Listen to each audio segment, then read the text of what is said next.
What up, YouTube? It's your boy Burns. No. That's all we got time for, I'm afraid. No. Hi, yo, Steve Burns from GameSpot. Absolutely not. Don't forget to like and subscribe. Fuck off. You're back with me, Pol Pot. Burns! Fine.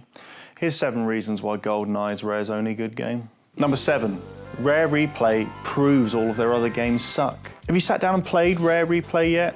It's a selection of games for people stuck in the past, addled with nostalgia, or people trying to convince themselves that their Xbox One isn't on the way out, like a shit Tinder date who's come round, opened your wardrobe and find out you've got more anime love pillows in there than actual clothes. Even more embarrassingly, Rare couldn't even get Goldeneye into its own collection. It's like going to Saddam's house and finding that he doesn't have a WMD in his collection of very bad stuff. It's like Iraq all over again. You go into something expecting definitive proof that you've made the right choice, and you come out with ISIS and fucking Jet Force Gemini. Number 6. Without Goldeneye, no one would care about Rare. Goldeneye was amazing.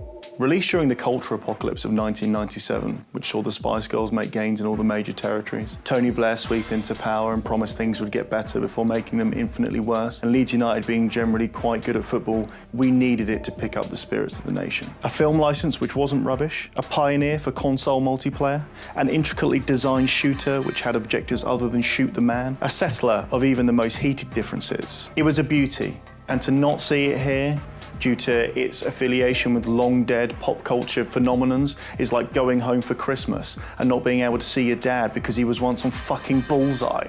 Number 5. Perfect Dark is just Goldeneye without Pierce Brosnan. What's the point in that? Brosnan was fucking Bond and he wears watches like these. Although he should be wearing watches like these. He even played a character called the Watchmaker once. What I'm saying is that when you boot up Goldeneye, you get a lovely shot of Brosnan in his 80s hangover mullet glory. Look at him. Looking at you, saying, hey, look at this gun, baby. Look at it.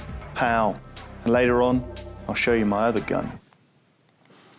Anyway, boot up Perfect Dark, and what do you get? Some chanting like a shitter Halo, a Blade Runner ripoff as you fly through the city, references to Data Dine, a Scotsman giving you instructions, no doubt, while he's sitting at home drinking and watching Still Game. I bet it's Alistair Darling. Number 4, Goldeneye's multiplayer mode was a fluke. Look back through history and there are thousands of examples of luck or good fortune or flukes. Some of these change the world for the better, like X-rays or the microwave or champagne.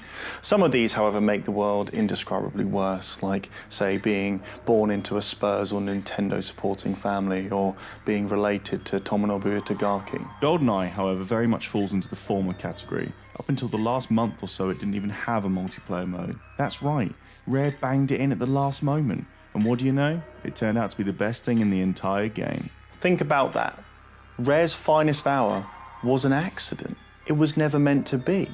And if they can't make good games on purpose, then how do you expect them to make good games? Number 3. Banjo-Kazooie was shit. Oh, he's a bear who runs around with a bird inside of his backpack. Even as a kid, I knew that was CBeebies level fucking bullshit.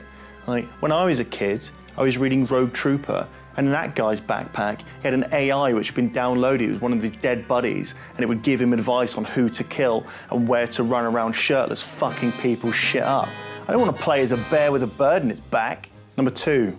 Conker was a cry for help. Oh, look at the squirrel. It's getting drunk and it's puking and it's swearing. How modern, edgy and adult. But wait, it fucking wasn't, was it? Conker only became the obnoxious git he is because someone at Rare thought it was hilarious that Gun Sentry blew up a virtual wasp into blocky chunks. Now I get it, the violence must have seemed so cathartic after tens of years of drawing shit cartoons that the team must have just wanted to open a dock and bang in all the swear words and nonsense that they could find. At one point, you talk to a giant turd, and I don't mean opening up the fucking Polygon homepage and screaming at it.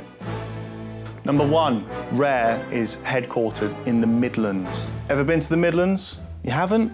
Or if you go back to getting fanned by beautiful people and eating grapes on Mount Olympus all day. For those of us who have been, however, you'll know that when you leave, it doesn't really matter. It stays with you. Sure, you can get out of there, like in that Eagles song about the Chateau Marmont and drugs and beards, but the mental scars will take far longer to heal. There's the sky, which draws despair-inducing grey clouds like a skybox out of a military shooter, or the people with their accents that sound like they're hitting the 70th hour of labour in an attempt to give birth to vowels. What we're saying is that the Midlands is shit. And if the Midlands is shit, then surely everything that comes out of it is shit. apart from Goldeneye.